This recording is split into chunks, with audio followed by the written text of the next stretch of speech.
I'm Sarah Mantle. I am here with Deputy Chief Matthew Yes, Sonnabend. Thank you Hi, so how much. are you? Good. Thank you so Beautiful much. day out here on Village Green today, It's huh? gorgeous. And, before we know it, the street will be filled with trick-or-treaters Monday, the 31st. They're closing down the street for trick-or-treat this year. Yes, they are. Yes, they are. Is that a first in a while that they've done that? It has been done in the past. It's the first time we've done it in a while. But you do notice that over the years, there has been an increasing popularity with the event. And as with just about anything else, the fear is that when you get all those cars that are parked along the street and the kids are running in and out, they're excited, they're trying to cross the street, in places that might not be so safe, and then you throw in the time of year and the lighting might not be as well, and cars driving down the street. It's just a hazard we want to, a tragedy that we want to avoid. So if the easiest thing we could do is, close the street and let everybody have a good time and everybody be safe, that's what we'll do. And that, of course, is on Monday, October 31st from 4 to 6 on Main Street. Such a popular event. Yep, the street will be closed from 3 to 6, and the event starts after that. Well, the street will close down at 3. Great. Thank you for that information. Definitely something drivers will want to be aware of as well.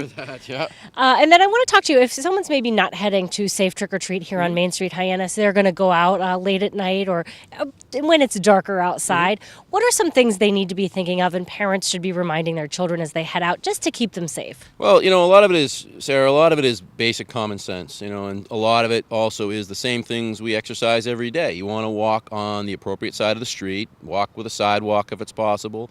If the area is well lit, stay in that area if possible. Carry self-lighting, like flashlights or glow sticks or lanterns, battery-operated lanterns. You want to avoid any open flame. We don't want anybody carrying around torches in your little villager outfits, but you want to have something that cars can identify you and see you from a distance away. A white light is always visible from a far distance, so have something like that.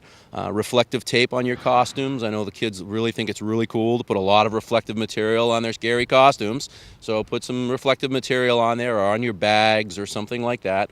Walk in groups, especially younger children. You should be in groups. There should be a supervising adult to provide advice and just general safety. Have a cell phone with you. Be familiar with the area you're going to be in. A lot of people tend to go to their own neighborhood, so they know a lot of the people. So that's usually not a problem.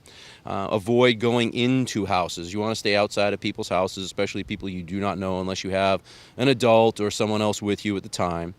You want to make sure that the house is appropriately lit. Someone should probably have on an outdoor lantern or light of some sort, letting people know that they are engaging in the activity, and indoor lighting would be appropriate as well.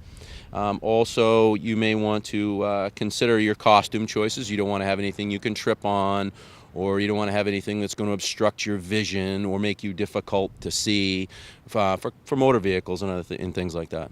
Yeah, some really important things. When you say walking on the appropriate side of the street, just to double check with you, I think the rule of thumb is you walk towards the vehicles. Is that right? That is correct. Pedestrians and runners should be moving against traffic on the shoulder of the road. Bicycles would move with traffic because they are also considered a vehicle. But, for our purposes here with Halloween, you want to walk with traffic, towards traffic. Not into traffic. You don't want to walk into traffic. You want to walk towards traffic so you can see what's coming. You don't want something coming up behind you. And so, if you have to step off the road, you have enough time to step off the road and get out of the way. Wonderful. Some really important things that we need to keep in mind as we head out there to trick or treat. Anything else we should remember? Yep. Also, you want to keep in mind that you may want to go through your kids' treats when they get them home. You want to make sure that all of them are appropriately wrapped. If you can avoid, homemade things necessarily, but give it a good going through to make sure that there's nothing obviously in there that's going to cause a problem. We really haven't had a problem with that in the past, but it's always good common sense just to check what the kids have been given, especially if you weren't with them yourself. Make sure what they got, that it's properly wrapped, that the candies aren't already open or damaged goods or things like that, just to avoid sickness or anything else like that. Wonderful. Well, thank you so much for joining us. Anytime. Of course, our guest was Deputy Chief Matthew Sonnabend, and again, thanks for those trick-or-treat safety tips. No, thank you, and have a wonderful Halloween.